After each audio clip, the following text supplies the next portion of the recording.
morning, everybody. Good morning, I'm Cyril Sotelo. I'm your cross-cultural trainer.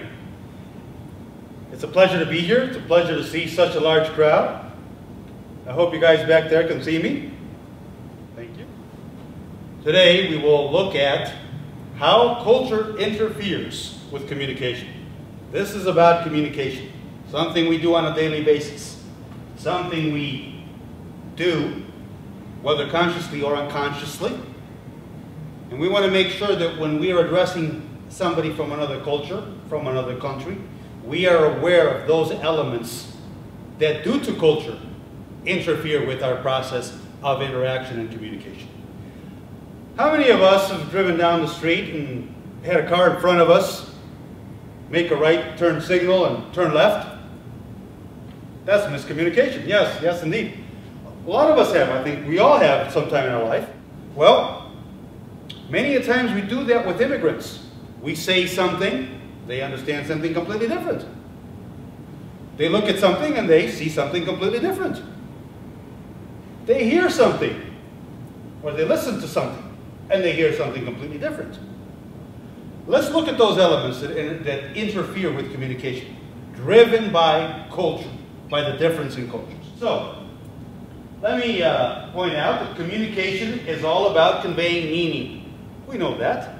Communication is all about conveying meaning. However, it's all about conveying the right meaning. Again, we don't want to turn a right signal and actually turn left, or vice versa. It's all about conveying the right meaning. So welcome. Welcome to communication, cultural interference. Let me provide you with an outline of what we will cover today. We have a busy day ahead of us, and you'll all be awake. There's plenty of coffee in the back. Also, please, during the presentation, the seminar, don't hesitate. If you have any questions, or if you'd like to contribute to our conversation, to speak up. So, help yourselves. We will look at the basic communication process. We will look at cultural interference and those elements associated with culture that interfere in the process of communication, such as language, such as direct versus indirect communication, such as high versus low context communication. The concept of face, very important, plays a detrimental and important role in communication, in effective communication. Power distance, of utmost importance, particularly with hierarchical social structures. Those are those social structures where there's an apex, where power is centered at the top and not distributed evenly or somewhat evenly. Nonverbal communication. We need to look at nonverbal communication because we need to address body movements which convey meaning.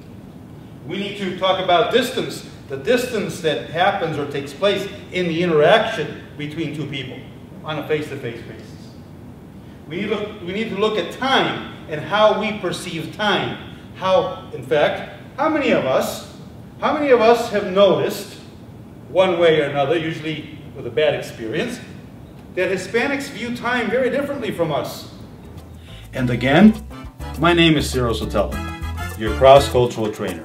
I truly look forward to sharing my insight with you. Join us.